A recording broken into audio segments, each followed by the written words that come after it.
শ্রেণীর মানুষ, 4 শ্রেণীর মা বাবা তারা জান্নাতি। 1 শ্রেণীর মা বাবা হলো শহীদের মা বাবা।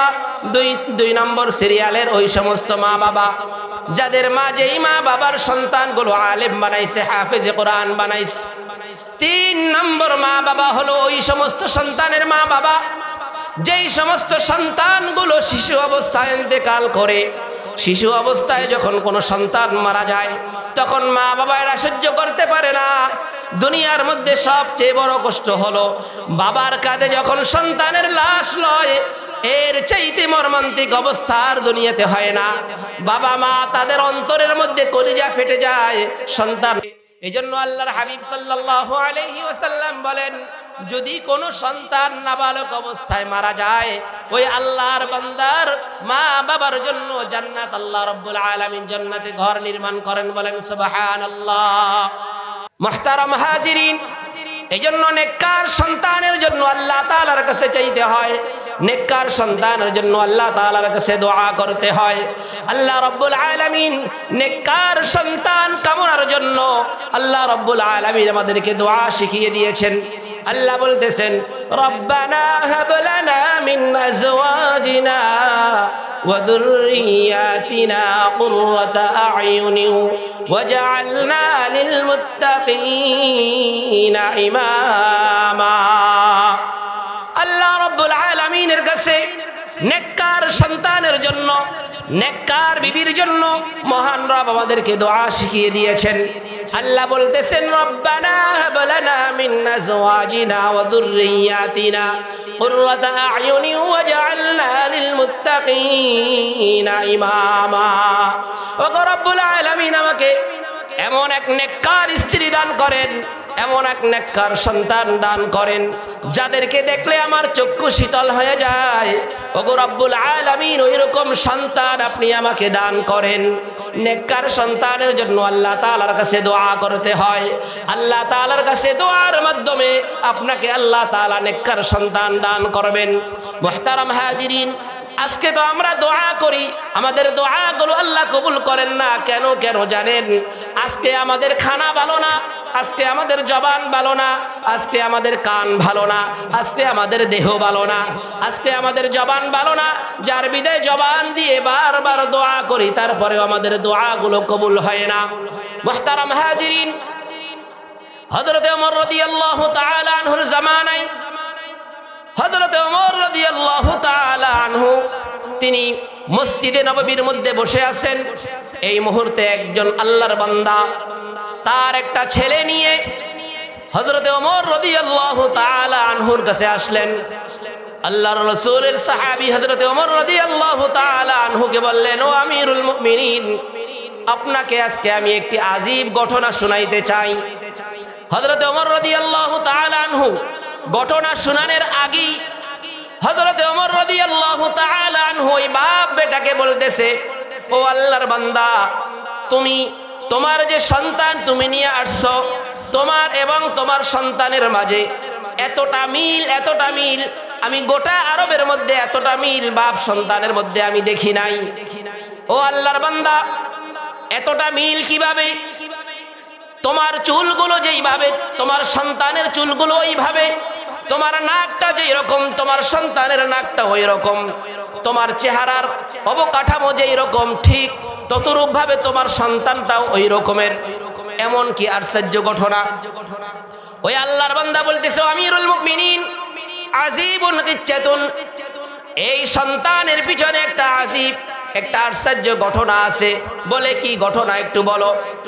ওই আল্লাহর বান্দা হযরত ওমর রাদিয়াল্লাহু তাআলা আনহুকে বলতেছেন, ও আমিরুল মুমিনিন, আমি যখন বিবাহ করেছি আমার নেককার বিবিকে আমি ঘরে রেখে গেছি, আমি আমার নেককার বিবিকে রেখে আমি জিহাদের ময়দানে যাইতেছিলাম। আমার বিবি তখন সন্তান সম্ভব ছিল, আর মাত্র 2-3 মাস বাকি ছিল আমার সন্তান প্রসবের। কিন্তু ওই মুহূর্তে জিহাদের ডাক এসেছে, ওই মুহূর্তে জিহাদের দামাও বেজে গেছে, হাইয়া আলাল জিহাদ। যখন জিহাদের ডাক চলে আসছে, আমি জিহাদের রণাঙ্গনে যাওয়ার জন্য প্রস্তুতি গ্রহণ করতেছি। এই ঘটনাটা আদ-দুআ কিতাবের মধ্যেও আসছে। এই ঘটনাটা মাকারিমুল আখলাক এই কিতাবের মধ্যেও আসছে। ইমাম তাবরানী রাহমাতুল্লাহি আলাইহি এই ঘটনাটা লেখেন।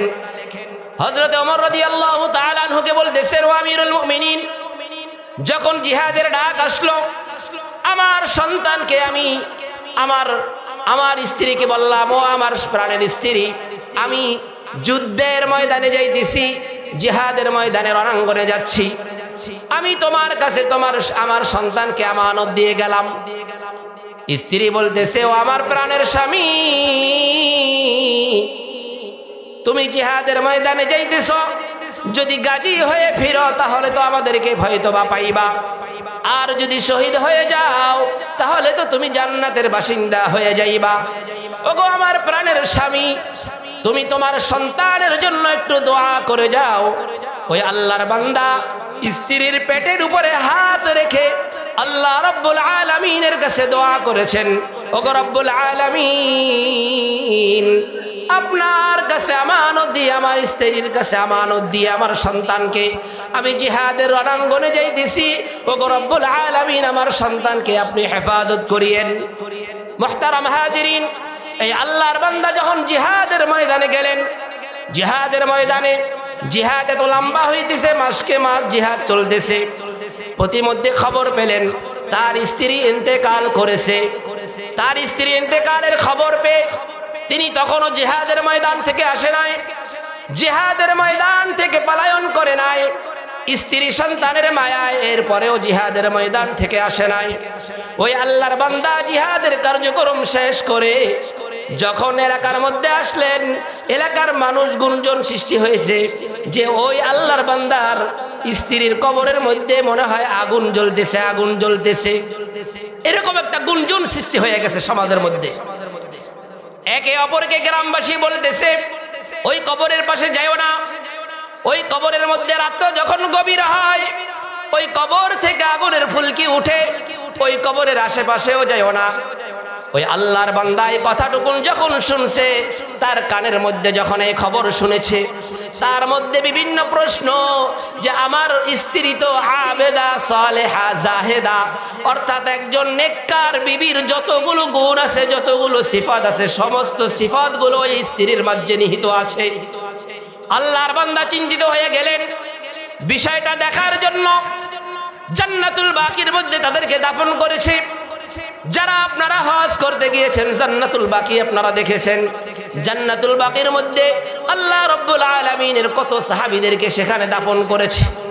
ওই আল্লাহর বান্দা মনে মনে চিন্তা করতেছে, আমার স্ত্রী তো তিনি নেককার। ওই আল্লাহর বান্দা মনে মনে বিভিন্ন প্রশ্ন আসছে, আমার স্ত্রীর কবরে কিভাবে জাহান্নামের আগুন জ্বলবে আমি তো জানি না। ওই আল্লাহর বান্দা সাথে সাথে তার কবরস্থানে গেলেন। কবরস্থানে গিয়ে রাত্র যখন গভীর হইতেছে, রাত্র গভীর হইতেছে, আর দেখতেছে কবরের মাঝ থেকে একটা আগুনের আলোর মতো উঠতেছে, আগুনের আলোর মতো দেখতেছে, এবং তিনিও ভয় পাইতেছে। কিন্তু তার মনের মধ্যে প্রশ্ন, আমার স্ত্রী তো একজন আবেদা সালেহা, আমার স্ত্রী তো একজন নেককার স্ত্রী, একজন নেককার মহিলা, তার কবরে আগুন জ্বলার কথা না।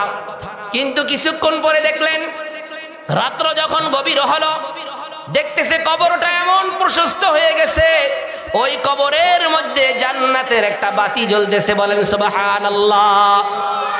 ওই কবরটা ফাঁক হয়ে গেছে, এবং ওই কবর ভিতর থেকে তিনি আওয়াজ শুনতেছে, বাচ্চাকে দুগ্ধ পান করাইতেছে, তার মা চুপ চুপ করে আওয়াজ হইতেছে। বলেন সুবহানাল্লাহ।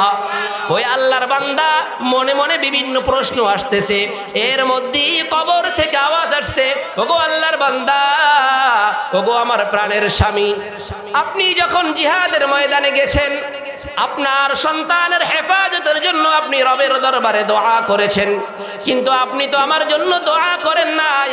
যদি আপনি আমার জন্য দোয়া করতেন তাহলে হয়তোবা আপনিও আমাকে ঘরের মধ্যে এসে পাইতেন। ও আল্লাহর বান্দা, আমার প্রাণের স্বামী, আমি জান্নাতের মধ্যে আছি, আর আপনার যে সন্তান আল্লাহর কাছে হেফাজত করার জন্য বলেছিলেন, আপনি তো মুস্তাজাবুদ দাওয়া, যেই দোয়াই আপনি রবের দরবারে করেন ওই দোয়াই তো আল্লাহ কবুল করেন। ওই মহিলা কবরের ভিতর থেকে বাচ্চাকে নিয়ে হাত বাড়াইয়া বলতেছে, এই নেন আপনার আমানত। আল্লাহ রাব্বুল আলামিনের কাছে যেই সন্তানের জন্য দোয়া করেছিলেন, এই সন্তানের যখন ডেলিভারি হয়েছে, জান্নাতি নাসরিন তাকে সেবা দিয়েছে, বলেন সুবহানাল্লাহ। জান্নাতি মহিলার দুধ পান করাইছে, জান্নাতি মহিলার দুধ পান করেছে। ওই আল্লাহর বান্দাকে যখন ওই সন্তানটা দিলেন, সন্তান দেওয়ার পর দেখতেছে তার কবর আবার আপন জায়গায় মাটিগুলো পড়ে। আল্লাহ রাব্বুল আলামিনের কুদরতি ভাবে আবার কবর আপন জায়গা হয়ে গেছে। ওই আল্লাহর বান্দা তার সন্তানকে নিয়ে লালন পালন করতেছে। আমিরুল মুমিনিন হযরত ওমর রাদিয়াল্লাহু তাআলা আনহুকে বলতেছে, ও আমিরুল মুমিনিন, আমার এই সন্তান হলো জান্নাতি মায়ের সন্তান, এজন্য আমি বাবা এবং ছেলের চেহারার মধ্যে অনেক মিল রয়েছে। ওগো আল্লাহর রসুলের সাহাবী, ওগো ওমর, ওগো আমিরুল মুমিনিন, আপনি আমাকে এবং আমার সন্তানের জন্য আপনি একটু দোয়া করেন, বলেন সুবহানাল্লাহ। নেককার মহিলার জন্য, নেককার স্ত্রী পাওয়ার জন্য, নেককার সন্তান পাওয়ার জন্য আল্লাহর কাছে দোয়া করতে হয়। আল্লাহর কাছে কি করতে হয়? দোয়া করতে হয়। দোয়াটা আমরা মুখস্থ করে নিব। আল্লাহ রাব্বুল আলামিন আমাদেরকে দোয়া শিখিয়েছেন। দোয়া, রব্বানা হাব লানা মিন আজওয়াজিনা ওয়া যুররিয়াতিনা কুররাতা আ'য়ুনিন ওয়াজআলনা লিল মুত্তাকিনা ইমামা। চার ধরনের মা বাবা তারা জান্নাতি। হাদিসের মধ্যে আসছে চার ধরনের মা বাবা তারা জান্নাতি, চার ধরনের সন্তানের মা বাবা তারা জান্নাতি।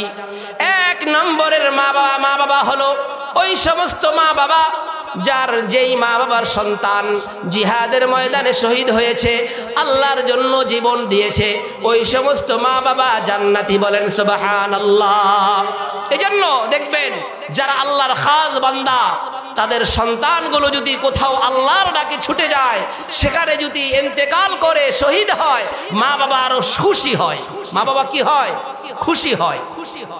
দ্বিতীয় শ্রেণীর মা বাবা হলো তারা, ওই সমস্ত মা বাবা তারা জান্নাতি। বলে কেমন মা বাবা? যেই সমস্ত মা বাবাগুলা তাদের একটা সন্তান হলেও হাফেজ কোরআন বানাইছে, একটা সন্তান হলেও আলেম বানাইছে।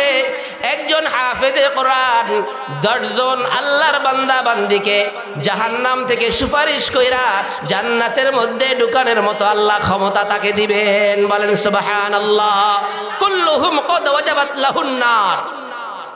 10 জন ব্যক্তিকে, যে এমন 10 জন ব্যক্তি যাদের উপরে জাহান্নাম ওয়াজিব হয়ে গেছে, যাদেরকে আল্লাহ জাহান্নাম দিবেন, কিন্তু এই রকমের 10 জন ব্যক্তিকে ওই একজন সন্তান হাফেজে কোরআন হওয়ার কারণে, আলেম হওয়ার কারণে আল্লাহ রাব্বুল আলামিনের পক্ষ থেকে সে এই সুপারিশ করার জন্য অনুমতি পাবে, বলেন সুবহানাল্লাহ। এজন্য আমাদের সন্তানগুলো, আপনার সন্তান 2টা 3টা সন্তান, একটা সন্তান হলেও কোরআনের শিক্ষা দিবেন। আপনি কোরআনের শিক্ষা দিলে আপনি কখনো আপনার লস হবে না। আপনি যখন আপনার সন্তানকে কোরআনের ইলম শিক্ষা করাইবেন, আপনি যখন মারা যাবেন, ইন্তেকাল করবেন, আপনার সন্তান আপনার জন্য হাত তুলে রব্বুল আলামিনের কাছে দোয়া করবে, রব্বির রহমহুমা কামা রব্বায়ানি সগীরা। মানুষ যখন মারা যায় তার সমস্ত আমলের দরজাগুলো বন্ধ হয়ে যায়। মানুষ যখন মারা যায় তার সমস্ত আমলের দরজাগুলো বন্ধ হয়ে যায়। হাদিসে পাকের মধ্যে আল্লাহর হাবিব সাল্লাল্লাহু আলাইহি ওয়াসাল্লাম বলেন, 3টা জিনিস, 3টা আমল তার জারি থাকে।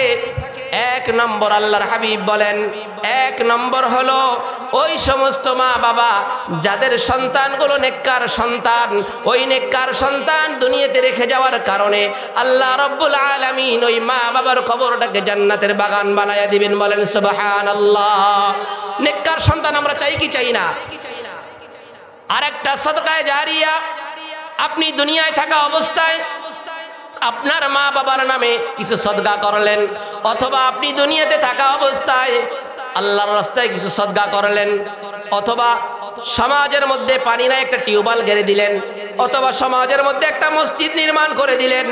আজকে যে ওয়াজ মাহফিলের আয়োজন করেছে আল্লাহর বান্দা তার বাবার জন্য, আল্লাহ রাব্বুল আলামিন এই নেককার সন্তানের কারণে, এই ওয়াজ মাহফিলের কারণে আল্লাহ রাব্বুল আলামিন তার বাবার কবরটাকে জান্নাতের বাগান বানায়া দেন। বলেন সুবহানাল্লাহ।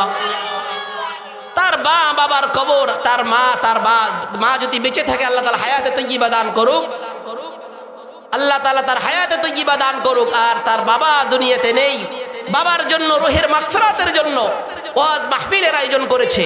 এই সন্তান চাইলে তো সে পারতো গানের একটা প্যাকেজ দিবে, চাইলে পারতো না গানের প্যাকেজ দিবে? তাহলে যদি গানের প্যাকেজ দিত তাহলে তার মা বাবার কবরে, তার বাবার কবরে কি সওয়াব পুষতো? এই জন্য নেককার সন্তানের জন্য আল্লাহ তাআলার কাছে চাবেন, সদকায়ে জারিয়া কিছু করে যাবেন।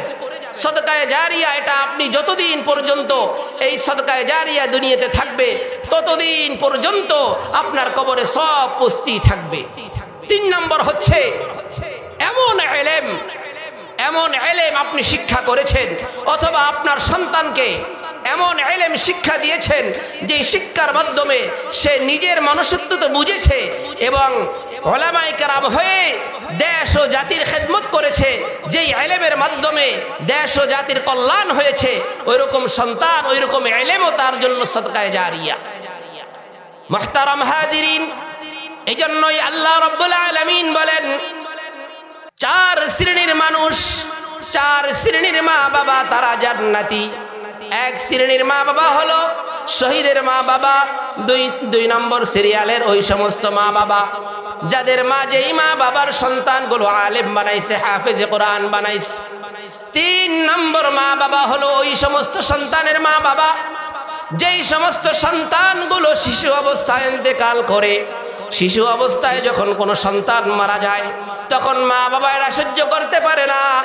দুনিয়ার মধ্যে সবচেয়ে বড় কষ্ট হলো বাবার কাঁধে যখন সন্তানের লাশ লয়, এর চাইতে মর্মান্তিক অবস্থা আর দুনিয়াতে হয় না। বাবা মা তাদের অন্তরের মধ্যে কলিজা ফেটে যায় সন্তান।